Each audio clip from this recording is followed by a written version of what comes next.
जय माँ शारदे। आज हम कुंडली में चंद्रमा का 12 शयनादि अवस्थागत फलादेश करना सिखाएंगे। यदि चंद्रमा शयन अवस्था में हो तो उसकी दशा में जातक मानी, शीतल स्वभाव, कामी और धन का नाश करने वाला होता है।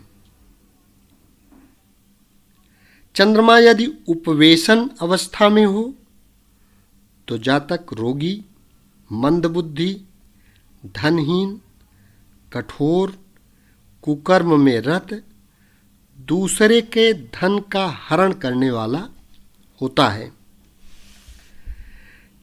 चंद्रमा यदि नेत्रपाणी अवस्था में हो तो महारोगी, व्यर्थ बोलने वाला, धूर्त और कुकर्म करने वाला होता है। चंद्रमा यदि प्रकाश अवस्था में हो तो ऐसा जातक संसार में प्रसिद्धि, अपने गुणों से राज द्रव्य प्राप्त करने वाला होता है। लक्ष्मी से युक्त होता है, वाहन सुविधा संपन्न होता है, स्त्री से सुख और तीर्थों की यात्रा करने वाला होता है। यदि चंद्रमा कृष्ण पक्ष में गमन अवस्था में हो तो जातक पापी, क्रूर स्वभाव का और नेत्र रोगी, और यदि शुक्ल पक्ष में भयभीत होता है। आगमन अवस्था में यदि चंद्रमा हो तो जातक मानी, चरण में रोग युक्त, गुप्त पाप करने वाला, दीन, मलिन और असंतोषी होता है। चंद्रमा यदि सभावस्था में हो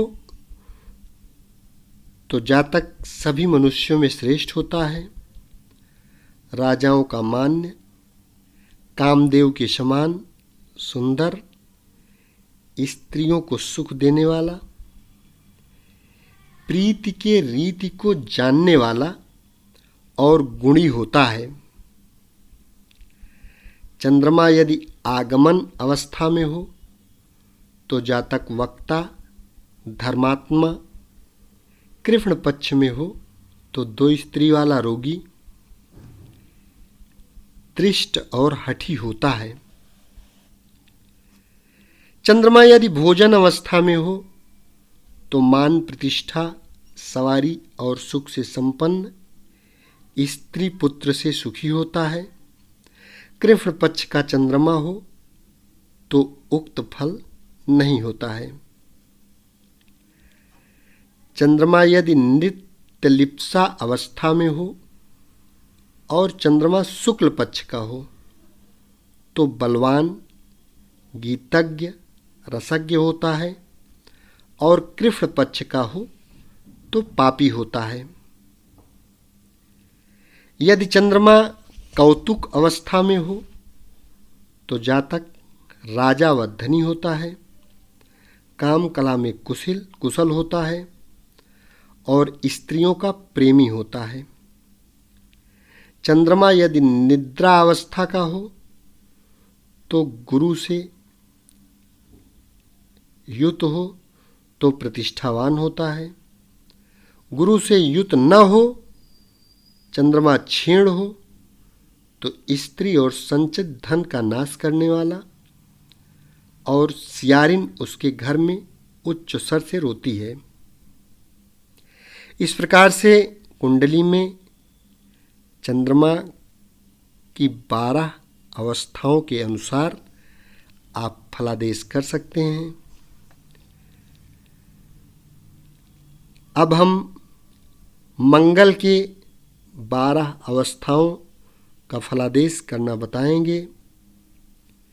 कुंडली में मंगल यदि शयन अवस्था में हो तो जातक के शरीर में बहुधा व्रण, खुजली और दांत से पीड़ा रहती है। यदि मंगल उपवेशन अवस्था में हो तो जातक पापरत, असत्यभाषी, प्रगल्भ, धन से पूर्ण और धर्म से हीन होता है। मंगल यदि नेत्रपाणी अवस्था में लग्न में हो तो जातक सदा दरिद्र, अन्य भाव में हो तो नगर सेठ होता है। मंगल यदि प्रकाशावस्था में हो तो जातक गुणों का विकास, राजा से सम्मान, और यदि 5वें भाव में मंगल हो तो पुत्र स्त्री का वियोग, राहु से युक्त हो तो घोर पतन होता है।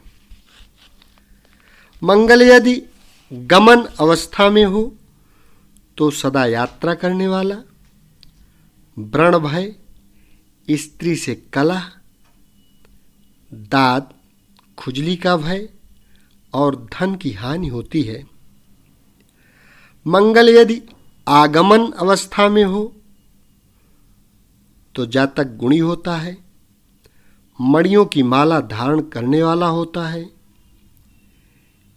भीषण तलवार से युक्त, वाहनों पर चलने वाला, शत्रुनाशक, अपने परिजनों के संताप को हरने वाला होता है। अपने उच्च राशि में होकर सभी अवस्था में हो तो युद्ध कला में निपुण, धर्मध्वजी, धनी होता है। यदि 5वें और 9वें भाव में हो तो विद्या से रहित होता है। 12वें भाव में हो तो पुत्र, स्त्री और मित्र से रहित होता है। इनसे भिन्न स्थानों में हो तो राजसभा का पंडित, बड़ा धनी, मानी और दानी होता है। आगम अवस्था में मंगल हो तो जातक धर्म कर्म से हीन, रोगी, कान के दर्द, बड़े सूल रोग से पीड़ित होता है। कातर बुद्धि वाला और दुष्टों की संगति करने वाला होता है। यदि मंगल भोजन अवस्था में हो तो ऐसा जातक मिठाई खाने वाला होता है, नीच कर्म करने वाला और अप्रतिष्ठित होता है। यदि मंगल नृत्य लिप्सा अवस्था में हो तो राजा के यहाँ से लक्ष्मी की प्राप्ति, सदा सुवर्ण, रत्न, मूंगा आदि से युक्त गृह वाला होता है।